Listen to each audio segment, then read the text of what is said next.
Alright, I'm with Sir Seth na para ipakilala sa atin yung bagong Toyota Yaris and what's new.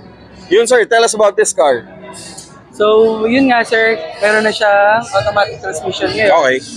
Compared dun sa dati, so yung ibang hassle sa manual, Okay. meron po tayong option for automatic transmission. Alright.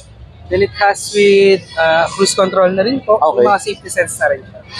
Okay. Pero sir, with the interior, wala namang binago. It's the same So, yung Yaris. design niya sir dito, so medyo nag-bend siya na.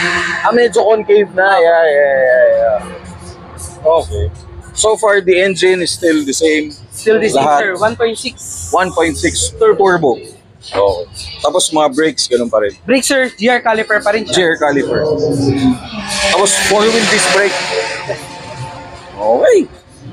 All-wheel drive pa rin. All-wheel drive pa rin. Grabe, ang ganda ng kulay.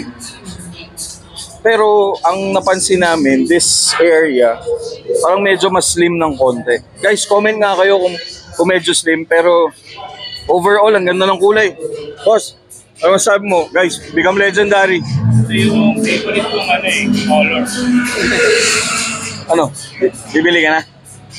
Bibili ni Mrs. Alright, Sir Zed, Ay, how much is the unit price? 3.570.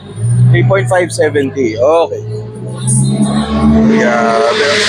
Do you offer test drive? Hindi po. Hindi pa. Di ba po? Okay, walang test drive. Wala akong unang test drive. Pero yan na nga.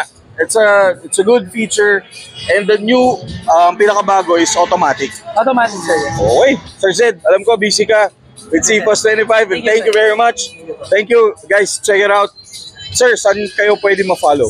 Toyota San Fernando po. Alright. Sed Camposano, Toyota San Fernando. Alright. Ayun. Check nyo yung Facebook ni Sir. Andyan, Sed Camposano.